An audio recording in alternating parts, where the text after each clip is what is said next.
Chapter 6, Ice. I knew I'd find the right cave as soon as we got there. Just inside the entrance, I see a pile of caterflies huddled together like a tiny mountain of white snow with little pink dots. I'd set my backpack on a near rock, and the caterflies flew from Sassafras' fur into the cave. Sassafras looked around at the snow and decided to stay in the backpack. I did not have much time, so I dug around in the backpack for the thermos. While Sassafras grumbled, I took it into the mouth of the tiny cave and peeked in. It was a little hard to see, but I could make out a shiny layer of ice where the waterfall had frozen.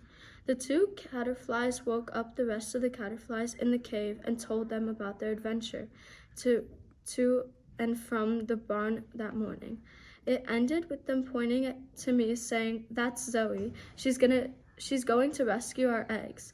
The cave of caterflies cheered. Then the two caterflies continued. "Zoe has a cat, a real live cat. He's ever so warm. Come see." All the caterflies rushed to the front door of the cave and peered out.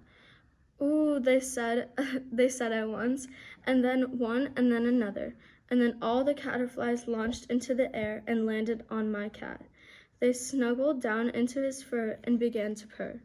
I wish I had my camera because all I could see was Sassafras's face peeking out from the mound of his white wings. I thought he would be nervous, but he looked like he was smiling. Maybe dozens of tiny purring cats smuggling happily against you is a good recipe for happiness. I glanced at my watch. Oh no, I only have a few minutes left. After unscrewing the lid of the thermos, I was relieved to see steam coming from the water inside, still hot. I reached into the cave and splashed the water on the wall of ice that trapped the caterfly eggs. The ice made a crackling noise, and I could see some lines forming, but it wasn't good enough. Good thing I also brought salt. I wouldn't be able to come back until tomorrow, so I figured it was best to just use all of it now.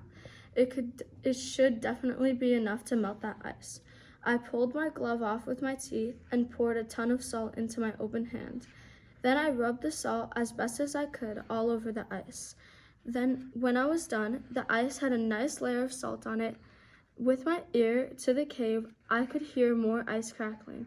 Through it was a little hard to hear overall, the purring going on behind me. I looked at my watch again. My heart jumped into my throat. We had to leave for home right now. Caterflies, I'm sorry, but we really got to go. My dad will be worried if I'm home late. I think the ice should melt by now with the salt. I'll be back. I'll be back tomorrow to check on you, and I'll bring my mom just in case the ice doesn't melt. The caterflies flew up and circled around my head, thanking me. I giggled. They sure were cute little creatures. "See you tomorrow, Zoe." They cheered as they flew into the cave for the night. I snapped up Sassafras in the backpack. "Hold on tight, Sass." Sassafras hunkered down and I ran for home.